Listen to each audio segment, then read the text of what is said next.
Man of masses NTR హీరోగా, Rukmini Vasanth heroine గా దర్శకుడు ప్రశాంత్ నీల్ తెరకెక్కిస్తున్న భారీ చిత్రం డ్రాగన్. నెక్స్ట్ లెవెల్ హైప్ ని సెట్ చేసుకున్న ఈ సినిమా నుంచి మేకర్స్ అవైటెడ్ గ్లిమ్స్ ని తారక్ పుట్టినరోజు సందర్భంగా విడుదల చేశారు. అయితే ఈ గ్లిమ్స్ లో ఊహించని విజువల్స్ కి ఫ్యాన్స్ మైండ్ పోయింది. దీంతో ఈ గ్లిమ్స్ ఇప్పుడు ఇండియన్ సినిమా దగ్గర బిగ్గెస్ట్ రికార్డ్ సెట్ చేసింది. 24 గంటల్లో భారీ మొత్తంలో 64 మిలియన్ కి పైగా వ్యూస్ ని రాబట్టి ఆల్ టైమ్ రికార్డ్ సెట్ చేసినట్టు టీం వెల్లడి చేశారు. దీంతో డ్రాగన్ ఊచకోత మొదలైంది అని చెప్పాల్సిందే.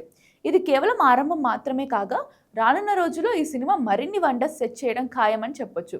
ఇక ఈ సినిమాకి రవి బస్సుడ్ సంగీతం అందిస్తున్నాడు. అలాగే ఎన్టీఆర్ ఆర్ట్స్, మైత్రి మూవీ మేకర్స్ నిర్మాణం వహిస్తున్న సంగతి తెలిసిందే. మ్యాన్ ఆఫ్ మాసెస్ ఎన్టీఆర్ హీరోగా, రుక్మిణి వాసంత్ హీరోయిన్ గా దర్శకుడు ప్రశాంత్ నీల్ తెరకెక్కిస్తున్న భారీ చిత్రం డ్రాగన్. నెక్స్ట్ లెవెల్ హైప్ ని సెట్ చేసుకున్న ఈ సినిమా నుంచి మేకర్స్ అవైటెడ్ గ్లిమ్స్ ని తారక్ పుట్టినరోజు సందర్భంగా విడుదల చేశారు. అయితే ఈ గ్లిమ్స్ లో ఊహించని విజువల్స్ కి ఫ్యాన్స్ మైండ్ పోయింది. దీంతో ఈ గ్లిమ్స్ ఇప్పుడు ఇండియన్ సినిమా దగ్గర బిగ్గెస్ట్ రికార్డ్ సెట్ చేసింది. 24 గంటల్లో భారీ మొత్తంలో 64 మిలియన్ కి పైగా వ్యూస్ ని రాబట్టి ఆల్ టైమ్ రికార్డ్ సెట్ చేసినట్టు టీం వెల్లడి చేశారు. దీంతో డ్రాగన్ ఊచకోత మొదలైంది అని చెప్పాల్సిందే. ఇది కేవలం ఆరంభం మాత్రమే కాగా, రానున్న రోజుల్లో ఈ సినిమా మరిన్ని వండర్స్ సెట్ చేయడం ఖాయమని చెప్పొచ్చు. ఇక ఈ సినిమాకి రవి బస్సుడ్ సంగీతం అందిస్తున్నాడు. అలాగే ఎన్టీఆర్ ఆర్ట్స్, మైత్రి మూవీ మేకర్స్ నిర్మాణం వహిస్తున్న సంగతి తెలిసిందే.